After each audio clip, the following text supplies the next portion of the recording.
नमस्कार साଙ୍ଗमाने जय श्री जगन्नाथ। ଏହି କଥା ଆଜି ଆପଣଙ୍କ ମନ ପରିବର୍ତ୍ତନ କରିଦେବ। ପ୍ରଶଂସା କରିବାକୁ ଶିଖନ୍ତୁ, କାରଣ ନା ଜୀବନ ଫେରି ଆସେ ନା ଜୀବନରେ ଆସୁଥିବା ଲୋକମାନେ ଅନେକ ସମୟରେ ଔଷଧ ଖାଇବା ଦ୍ୱାରା ନୁହେଁ, ବରଂ ସ୍ୱାସ୍ଥ୍ୟ ବିଷୟରେ ପଚାରିବା ଦ୍ୱାରା ସ୍ୱାସ୍ଥ୍ୟ ଭଲ ହୋଇଯାଇଥାଏ। ବନ୍ଧୁ, ମୁଁ ଗର୍ବ କରିବି ତ ତାହେଲେ କେଉଁ କଥାକୁ ନେଇକି ଗର୍ବ କରିବି? ଗୋଟିଏ ଆଘାତରେ ଧନ ନଷ୍ଟ ହୋଇଯାଏ, ଆଉ ଗୋଟିଏ ରୋଗରେ ସୌନ୍ଦର୍ଯ୍ୟ ନଷ୍ଟ ହୋଇଯାଏ ଏବଂ ଗୋଟିଏ ଭୁଲରେ ସମ୍ମାନ ନଷ୍ଟ ହୋଇଯାଏ। ତାହେଲେ କେଉଁ ଜିନିଷକୁ ନେଇକି ଗର୍ବ କରିବେ?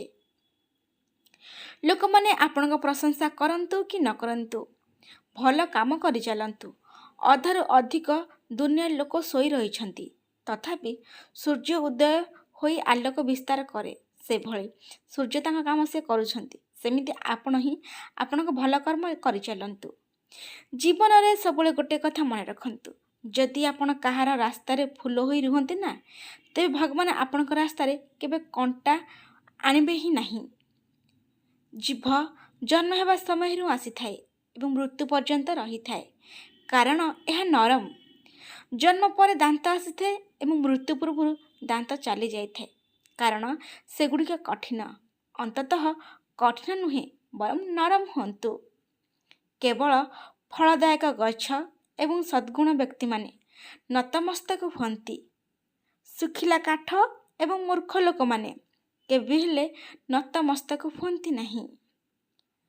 ସମୟ କହିପାରିବ ଯେ ଆପଣଙ୍କ ପାଖରେ କେତେ ଧନ ଅଛି, କିନ୍ତୁ ଧନ ଆପଣଙ୍କୁ କହିପାରିବ ନାହିଁ ଯେ ଆପଣଙ୍କ ପାଖରେ କେତେ ସମୟ ଅଛି। ସେଥିପାଇଁ ହୃଦୟରେ ଧନୀ ହୁଅନ୍ତୁ।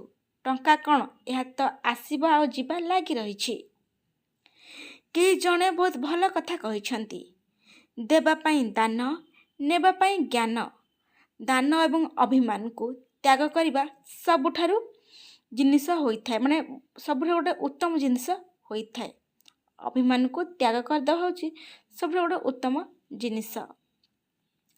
ମନେ ରଖନ୍ତୁ, ରଙ୍ଗ ଛାଡ଼ୁଥିବା କପଡ଼ା ଏବଂ ରଙ୍ଗ ପରିବର୍ତ୍ତନ କରୁଥିବା ଲୋକମାନେ, ସେମାନେ ଯେତେ ବ୍ରାଣ୍ଡେଡ଼ ହୁଅନ୍ତୁ ନା କାହିଁକି, ସେମାନେ ଆପଣଙ୍କ ହୃଦୟରୁ ଦିନେ ନା ଦିନେ ବାହାରି ଯାଆନ୍ତି।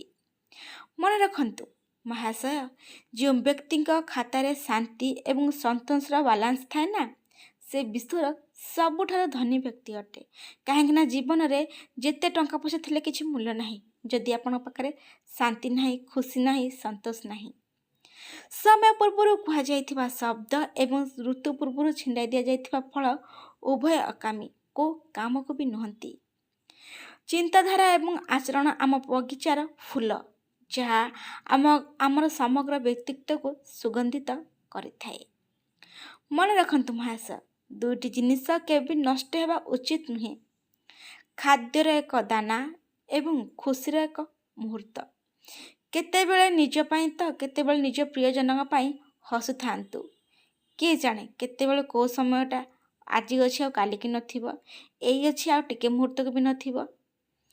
ଭଗବାନ ଶ୍ରୀକୃଷ୍ଣ କହିଛନ୍ତି ଯେ କାହାଠାରୁ ପ୍ରତିଶୋଧ ନେବାର କୌଣସି ବି ହେଲେ ଆବଶ୍ୟକତା ହିଁ ନାହିଁ। କେବଳ ଧୈର୍ଯ୍ୟ ରଖନ୍ତୁ। ଯିଏ ଯାହା ବୁଣେ ସେ ତାହା ପାଇବ, କେବଳ ସମୟ ଆସିବାକୁ ଦିଅନ୍ତୁ। ସାନ୍ତ୍ୱନା ଦେବା ବାଲା ଆପଣଙ୍କୁ ହଜାର ମିଳିପାରନ୍ତି, କିନ୍ତୁ ଆପଣଙ୍କ ସୁଖରେ ଏବଂ ଦୁଃଖରେ କେବଳ ଆପଣଙ୍କ ହାତ ଧରି ଚାଲିବା ବାଲା ଲୋକ ହେଉଛନ୍ତି କେବଳ ଆପଣଙ୍କ ବାପା ଆଉ ମା'। ସତରେ ସାଙ୍ଗମାନେ, ହଜାର ଲୋକ ଆପଣଙ୍କୁ ସାନ୍ତ୍ୱନା ଦେଲେ ମଧ୍ୟ ଆପଣଙ୍କ ହାତ ଧରିକି ସୁଖରେ ଦୁଃଖରେ ଚାଲିବା ଲୋକ କେବଳ ବାପା ହିଁ ମା', ଆଉ କେହି ବି ନୁହନ୍ତି।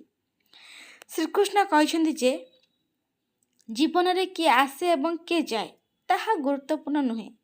ଜୀବନରେ କିଏ ଆସିବ କିଏ ଯିବ ତାହା ଜମା ବି ଗୁରୁତ୍ୱପୂର୍ଣ୍ଣ ନୁହେଁ, କିନ୍ତୁ କଷ୍ଟକର ସମୟରେ କିଏ ତୁମ ସହିତ ଛିଡ଼ା ହୁଏ ତାହା ହେଉଛି ସବୁଠୁ ଆଉ ବହୁତ ବଡ଼ ଗୁରୁତ୍ୱପୂର୍ଣ୍ଣ କଥା।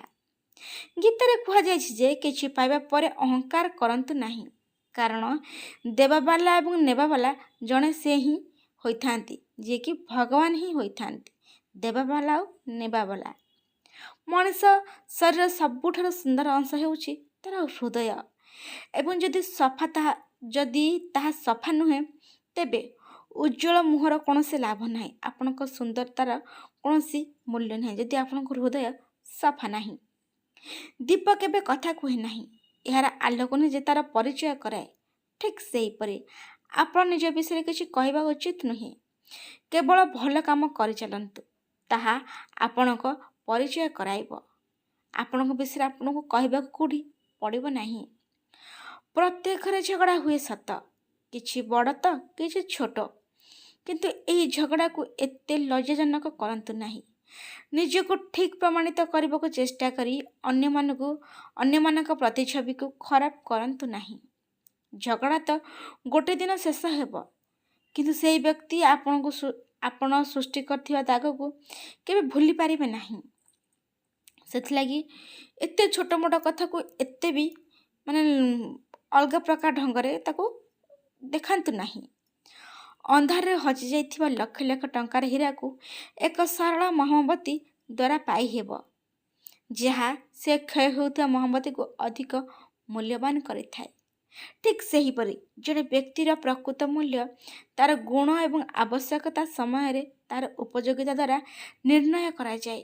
ସବୁଠାରୁ ମୂଲ୍ୟବାନ ବ୍ୟକ୍ତି ହେଉଛି ଯିଏ ଅନ୍ଧାରରେ ମହମବତୀ ପରି ଆବଶ୍ୟକତା ସମୟରେ ସାହାଯ୍ୟ ଏବଂ ସହାୟକ ପରି ପ୍ରମାଣିତ ହୁଏ। ଯୁକ୍ତି ମାଧ୍ୟମରେ କାହାକୁ ପରାସ୍ତ କରିବା ପରିବର୍ତ୍ତେ, କାହାକୁ ହରାଇବା ପରିବର୍ତ୍ତେ ନୀରବତା ମାଧ୍ୟମରେ ତାକୁ ପରାସ୍ତ କରିବା ଉଚିତ। କାରଣ ଯିଏ ସବୁବେଳେ ଆପଣଙ୍କ ସହିତ ଯୁକ୍ତି କରିବାକୁ ପ୍ରସ୍ତୁତ, ସେ କେବେ ଆପଣଙ୍କ ନୀରବତାକୁ ସହ୍ୟ କରିପାରିବ ନାହିଁ। ଜୀବନର 3ଟି ମନ୍ତ୍ର: ବିଶ୍ୱାସ ଜ୍ଞାନ ଦିଏ, ନମ୍ରତା ସମ୍ମାନ ଦିଏ ଏବଂ ଦକ୍ଷତା ଦିଏ ପଦବୀ। କିନ୍ତୁ ଯଦି 3ଟିକୁ ଏକାଠି କରାଯାଏ, ତେବେ ବ୍ୟକ୍ତିକୁ ସବୁଠି ସମ୍ମାନ ମିଳିଥାଏ। ମନେ ରଖନ୍ତୁ ବନ୍ଧୁ, ସବୁବେଳେ ଆପଣଙ୍କ ମନ ଏବଂ ହାତକୁ ନିହାତି ଭାବରେ ସଫା ରଖନ୍ତୁ, କାରଣ ଆପଣଙ୍କ ମନରୁ ଆପଣଙ୍କୁ ମାନ ମିଳିବ ଏବଂ ଆପଣଙ୍କ ହାତରୁ ଆପଣ ସମ୍ମାନ ପାଇବେ। ତେଣୁ ଏହି ଦୁଇକୁ ସବୁବେଳେ ସଫା ରଖନ୍ତୁ। ମନେ ରଖନ୍ତୁ ମୋର ପ୍ରିୟ ବନ୍ଧୁ, ପ୍ରକୃତ ସୌନ୍ଦର୍ଯ୍ୟ ମୁହଁରେ ନୁହେଁ, ବରଂ ମଣିଷ ଚିନ୍ତାଧାରାରେ ସତ୍ୟରେ ଅଛି। ଲୋକମାନେ ଧନ ସହିତ ଘର ତିଆରି କରନ୍ତି, କିନ୍ତୁ ସମ୍ପର୍କର ଜଗତ କେବଳ ଚରିତ୍ରରେ ସଜାଯାଏ।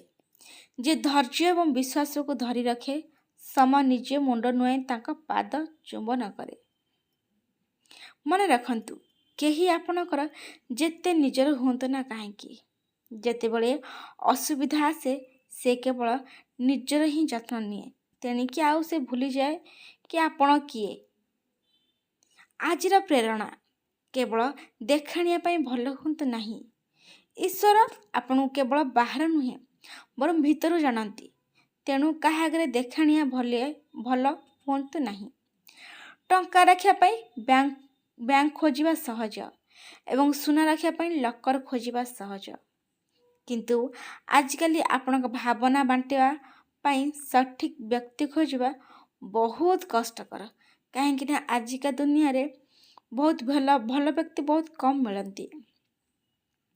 ପିତା ସତ୍ୟ କଥା: ଲମ୍ବା ସୂତା ଏବଂ ଲମ୍ବା ଜୀବ କେବଳ ସମସ୍ୟା ସୃଷ୍ଟି କରେ। ସେଥିପାଇଁ ସୂତାକୁ ଗୁଡ଼ାଇ ରଖନ୍ତୁ ଏବଂ ଜୀବକୁ ମୋଡ଼ିକି ନିଜ ଆୟତ୍ତରେ ରଖନ୍ତୁ। ଏମିତି ନୂଆ ନୂଆ ଭିଡ଼ିଓ ଦେଖିବା ପାଇଁ ସାଙ୍ଗମାନେ ଚ୍ୟାନେଲକୁ ସବସ୍କ୍ରାଇବ୍ କରନ୍ତୁ, ଲାଇକ୍ କମେଣ୍ଟ ସେୟାର ବି କରନ୍ତୁ। ସମ୍ପୂର୍ଣ୍ଣ ଭିଡ଼ିଓ ଦେଖିଥିବାରୁ ଆପଣଙ୍କ ହୃଦୟରୁ ବହୁତ ବହୁତ ଧନ୍ୟବାଦ। ଆଜି ପାଇଁ ରହିଲି ସାଙ୍ଗମାନେ, ଜୟ ଶ୍ରୀ ଜଗନ୍ନାଥ।